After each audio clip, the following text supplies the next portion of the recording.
Alright, here we are back today in the shop at Titan Machine Tool, doing some turning. We're on the ProtoTrack lathe here. I'll show you what we're making. We're making these turnbuckles today. Made out of 4140 HT. Customer wants the same thing as what you see there, however, this has a regular 3/4 10 thread. They want it with an Acme thread. So he brought me a little drawing here. He brought me some material, he brought me a sample. I'm gonna cut the thread just to a nut. There again, here we go. We don't have the thread gauges to inspect this stuff.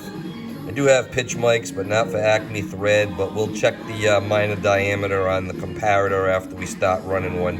But first, we're gonna do some turning. I already faced the parts, put a center hole on the end because I got them sticking out quite a ways.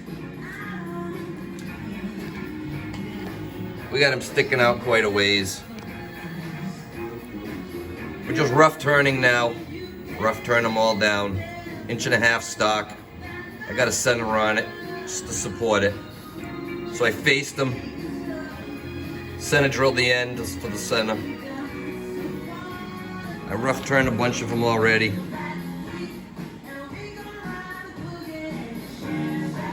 So I'm going to show you what we got. It's just a simple can cycle. It's not really a can cycle because it's a ProtoTrack, but that's pretty much what it's doing.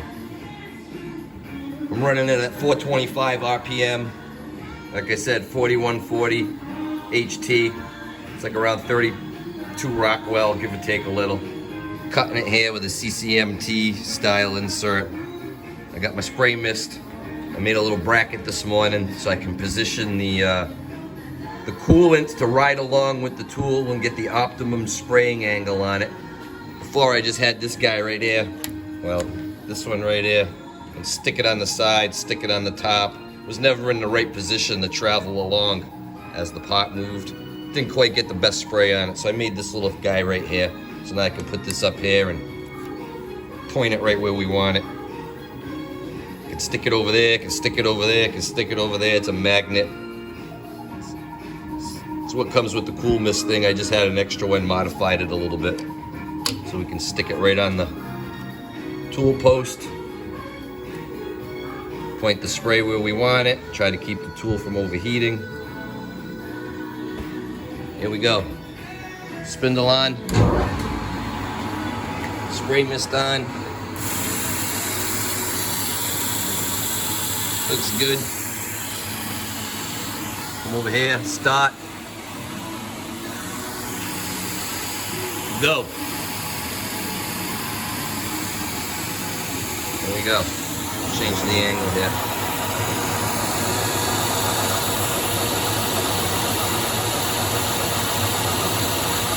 It's not going to be very exciting. We're just watching it turn, that's all. Like I said, this is a rough turn. The 3/4 10 thread that we're making. So we'll turn it down to 765, leave 15 so I can put it back in. Take the finished pass, turn the 750 diameter, and then thread them without taking it out. That way I know they're running nice and true.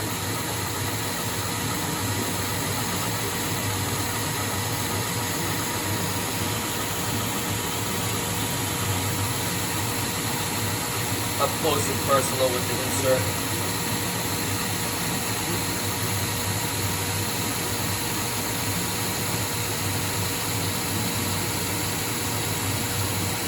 So I'm going from 1.5 inch to 765, so that's almost 3/4 of an inch coming off. Doing it in 9 passes. So 10 passes would be what, 75 each pass, so it's a little more than 75 on the diameter each pass. So we're like 80 and change on the diameter, so it's about 40 thou deep right there per side. No stringy chips. 425 RPM, 5 inches a minute. You could probably get a little more aggressive, but I like to go easy on it so that I can walk away from it. This is a good job, the 9 passes to allow me to go do something else. Clean up while this thing's running. Don't have to worry about imminent disaster.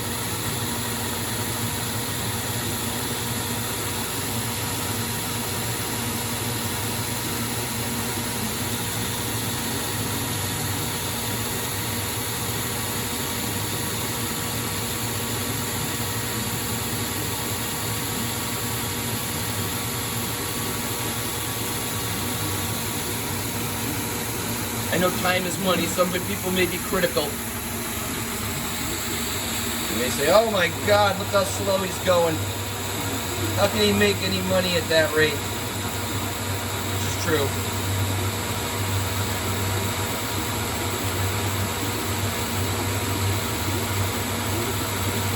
If I blow my stuff up, I'm like, oh yeah, man, I'm gonna get this sucker cranking. I'm gonna take 100 thousandths per side. And I'm into it 2 pieces. Insert brakes. Tool blows up.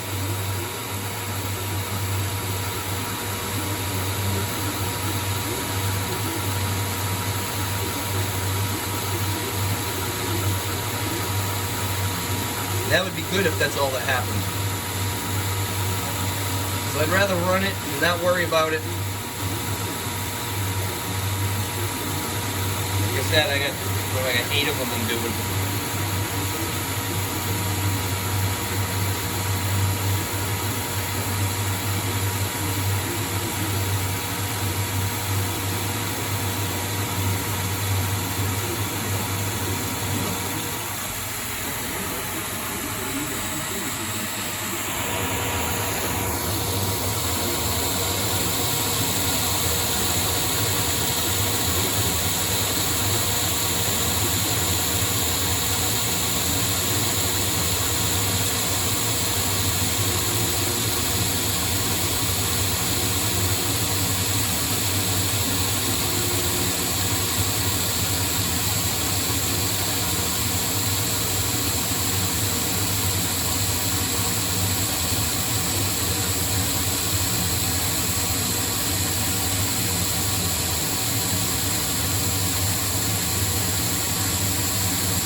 You know, the fact that the chips are breaking off in all those little tiny pieces even makes it more convenient to be able to walk away from it and not have a big giant bird's nest of chips getting caught in the tool.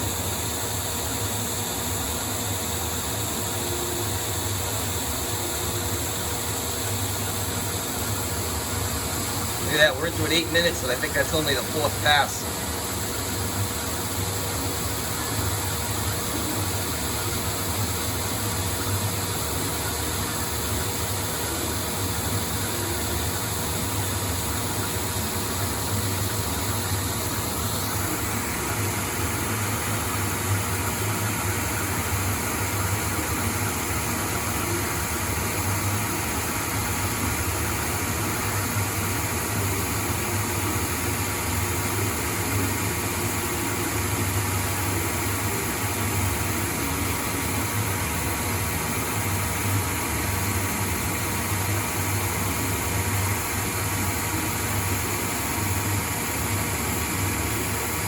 That back inside corner is not square either. I have a 45-degree angle on that back inside fillet.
I don't think anybody's going to watch this video to the end. It's 10 minutes already.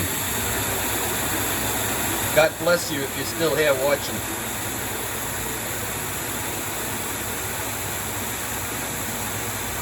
This is kind of the boring part. I'll do a video on this entire piece. It might be interesting when we get to the milling part, because I got to mill that turnbuckle end of it.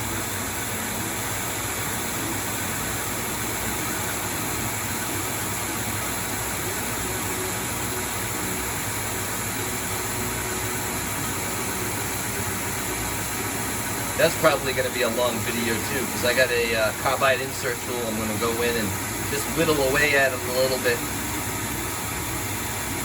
Whittle down all the top, first operation, whittle all around the outside, and I'm hoping I can use the same tool to plunge in the middle and put that hole in it. I don't want to do any tool changes.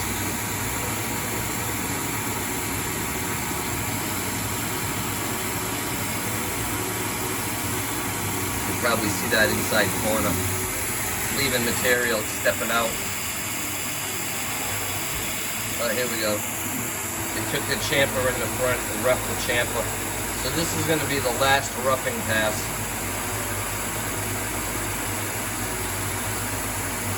I got a 60 thousandths chamfer right there on the very front end of the bot. It should be a little bigger than that. It's a 10 pitch I'm cutting. But I can only get so close. I can only go like 600 with that tool before I get close to bumping the center.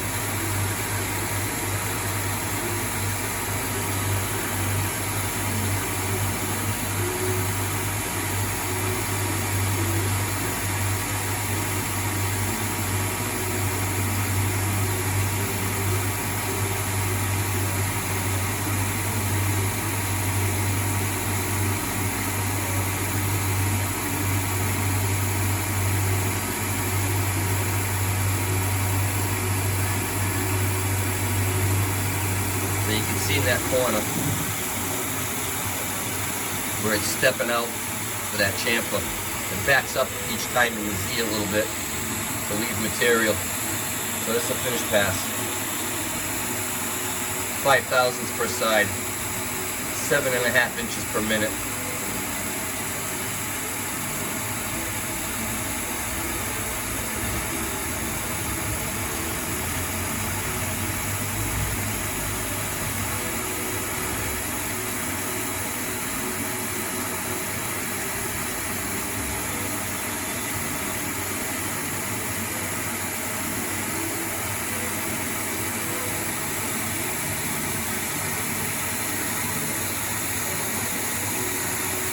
That one continuous chip finally broke. That was one continuous chip.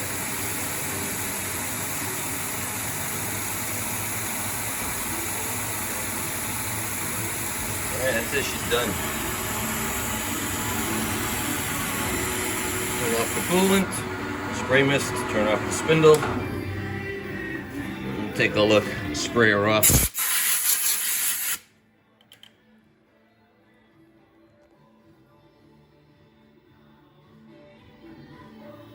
More than adequate for a rough turn. Like I said, I probably could have run that a hell of a lot faster than I did, but I don't have to babysit it. I can walk away from it, come back when it's done. So that's what we got going on. We'll do the threading next. Like I said, 3/4 Acme thread, 3/4 10 Acme thread. Then after we cut the threads, we'll set up to mill it. We'll hold it in the vise, mill this flat. Mill it down, mill it down, mill it down. Mill the outside profile. Hopefully we'll be able to put the hole in without having to change tools, but I don't know about that. We might have to change tools to put the hole in, because I need that hole to be able to flip this guy over to do the other side. Then I'll flip it over, put it back in the mill, put a pin in the spindle to line this guy up so that I can orient it this way so that the two flat sides come out parallel. We'll do the first one, mill it, flip it over, line it up, do the second side, mill it, and be done. So 15 minutes for this video. God bless you if you're still watching. You're a glutton for punishment.